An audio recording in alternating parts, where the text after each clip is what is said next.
મહાપ્રભુજીએ પોતાના અનુયાયીઓ સાથે 3 વાર ભારતનું ભ્રમણ કર્યું.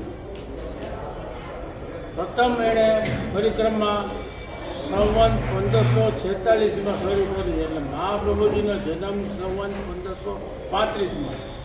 11 વર્ષની ઉંમરે ખુલ્લા ચરણે એમણે પેલી પ્રથમ પરિક્રમા શરૂ કરી એના અનુયાયીઓ સાથે. અને જે જગ્યાએ અનુયાયીઓ સાથે ભાગવતનું રસપાન કરાવ્યું એ જગ્યાએ બેઠક તરીકે ઓળખાણી. એવી રીતે 84 બેઠક છે.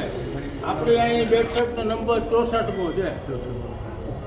અહીં જ્યારે મહાપ્રભુજી 46 થી 54ની વચમાં પધાર્યા પ્રથમ પરિક્રમામાં, એ દરમિયાન અહીંયા પધાર્યા. અમારે જુનાગઢમાં 3 પર્વત બિરાજે છે. એક છે રેવતાજલ પર્વત, અહીં રેવતીકુંડ ઉપર જ છે. બીજો સામે પર્વત જે છે એ અશ્વસ્થામાં, અને ગિરનાર પર્વતો ફેમસ છે. 3 પર્વત બિરાજે. તો રેવતાજલ પર્વત અને ગિરનાર પર્વત વિપ્રનું રૂપ ધારણ કરી, વિપ્રનું બ્રાહ્મણનું રૂપ ધારણ કરી સાંભળવા પધારતા. આપણા ભારતમાં તીર્થો ઉપર જે કોઈ પર્વતો બિરાજે છે એ આપણા ઋષિ મુનિઓ પર્વતના સ્વરૂપમાં બિરાજે છે. કોઈ પણ સ્વરૂપ ધારણ કરીને આવી શકે. આપણા જુદા પુરાણોમાં પણ છે કે પર્વતોને પાંખથી ઊંડીને આવતા. આ રેવતાચલ પર્વત, ગિરનાર પર્વત બ્રાહ્મણનું રૂપ ધારણ કરી સાંભળવા પહોંચાતા. તો રેવતાચલ પર્વતે આપ શ્રીને વિનંતી કરી, આપનું પ્રાગટ્ય દરેક તીર્થો દરેક જીવોને શ્રાદ્ધ કરવા છે, તો મને શ્રાદ્ધ કરો, મારો ઉદ્ધાર કરો. કે અહીં રેવતાચલ પર્વતની શિલા ઉપર મહાપ્રભુજી બિરાઈ ગયા. તો રેવતાચલ પર્વતને મહાપ્રભુજી બિરાજે અને અતિ આનંદ થયો. તો શિલા કોમળ બની, મહાપ્રભુજીનો ચરણ ઉઠી આવ્યા. એટલે અહીંયા ચરણ સેવા થાય છે. તમે જોયું હશે કે જો નીચે જ બધું ધરેલું છે. ધોતી ઉપણા ને બીજી બેઠકોમાં ગાંધીજી ઉપર તિલકો કે ચોથા ઉપર તિલકો, આપણે નીચે એટલે શિલા કોમળ બની મહાપ્રભુજીનું ચરણ ઉઠી આવ્યું. ચરણ છે, ચરણને આપણે કંઠી માળા ધરી મુખારવિંદનો ભાવ આપ્યો. એ પ્રમાણે સેવા અહીંયા થાય છે. અહીં એમની ચરણ જતી અનેક જીવોનો ઉદ્ધાર કર્યો.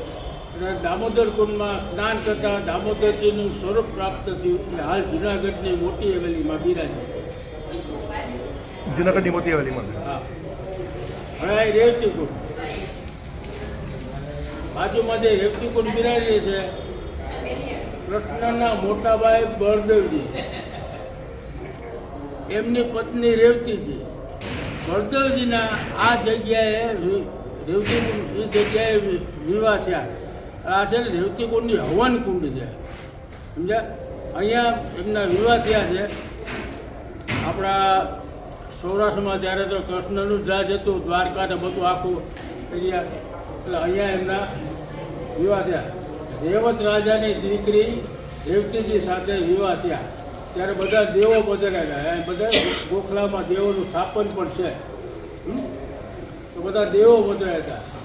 દેવોએ આહ્વાન કરી ઉપરથી સ્વર્ગમાંથી આ જે 27 નક્ષત્ર માયલું જે રેવતી નક્ષત્ર છે, એ નક્ષત્રમાંથી એક પથ્થરનો ટુકડો છે ને શકન રૂપે અહીંયા પધરાવ્યો છે અને હાલની તકે બિરાજે છે.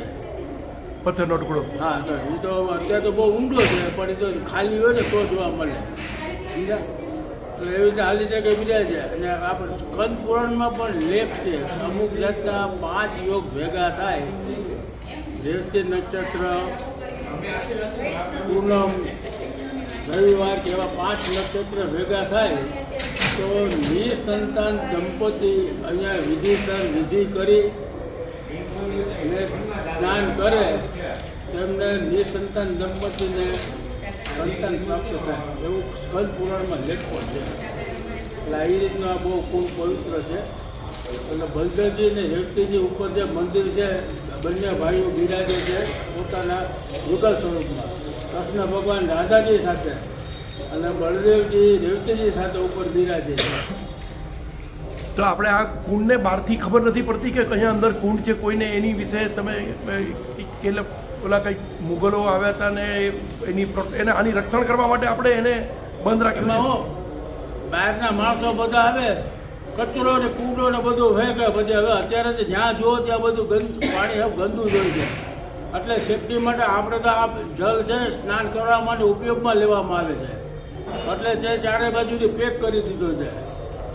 આમાં શું છે અમુક એવા આવા તત્વો ને બધા જે આવતા ને છોકરાઓ નાય ધોઈએ ને અને ઉપરથી કચરો ફેંકે ને એટલે પાણી ગંદુ જ હતું. એટલે પેક કરી દીધો છે. અત્યારે આપણે સ્નાનમાં રેવતી કુંડનું જલ જ વપરાય છે બરાબર. બધાને આપણે એટલે પેક કરી દીધું છે. અને એમાં ઘણી વાર છે ને સુસાઇડ કરવાય આવતા. હા સુસાઇડ બીજે અને નાતા નાતા ખ્યાલ તો પગ લપીને એવું એટલે વરમાં એક બે ના તો મૃત્યુ થયું છે. એટલે હવે આ ડીએસપી ને કલેક્ટરે કીધું ભાઈ તમે પેક રાખો તમારા અંડરમાં રાખો કે જેથી છે ને આવું ખબર જ ન પડે કોઈને. દુર્ઘટના ન બને. એટલે આ આપણું છે ને અન્ય આવા તત્વો કરતા આપણા વૈષ્ણવ જ આનો ઉપયોગ કરી શકે. હા વૈષ્ણવ ઉપયોગ કરી શકે. વૈષ્ણવ